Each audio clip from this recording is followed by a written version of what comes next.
छोड़ो।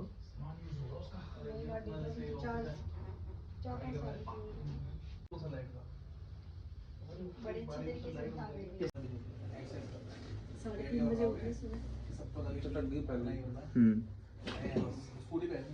ये जब रिलैक्स हुआ था ना फिर बहुत जल्दी मैंने बांध दिया ना, खत्म हो गई ना।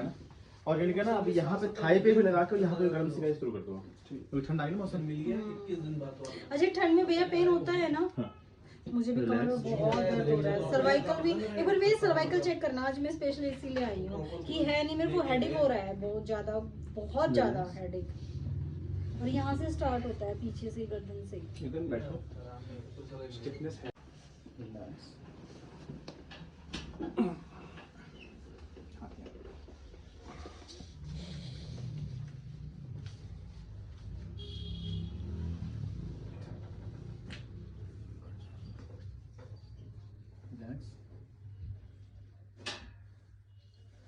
छोड़ पूरा इधर लगे हो इस तरफ।